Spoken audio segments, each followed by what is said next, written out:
at 5. What a morning for some folks in Nob Hill. A city bus slams through a home along Girard. This is surveillance video from inside that bus. Okay, you can clearly see the bus has a green light right there, but then out of nowhere, a van runs red through that intersection, smashes into the bus. That forced the bus driver to swerve and ended up crashing right into the house's living room. It threw me off the couch onto the floor, so then I was trying to crawl out, so because things kept falling. Yeah, inside that home, not where you would want to be this morning, but that's exactly where that young Albuquerque woman was. Stuart Dyson joins us live from Girard and Cole. And Stu, first question is, how's that woman doing tonight? Well, she's understandably shaken up. She was really stunned earlier after this thing happened, visibly shaking, but not injured. And she left here with her mom, and it looks like she's going to be just fine. It happened about 10:30 this morning. City bus collides with plumber's van. Somehow, bus veers off road, crosses front yard, tears down tree, slams through front wall into living room where Antonia Lucero was sitting on her couch. It threw me off the couch onto the floor, so then I was trying to crawl out, so because things kept falling.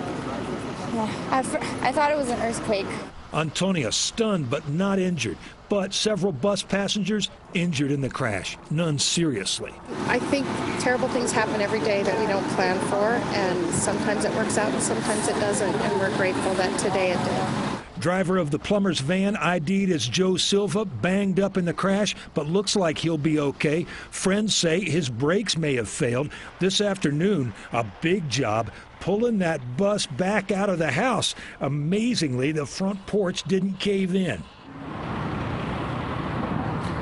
Yeah, and there are the guys boarding the place up. They'll get that job done maybe before the sun goes down. It's going to be up to the police to decide whether that plumber is going to get charged with anything, any violations. Hello, like running a red light for starters.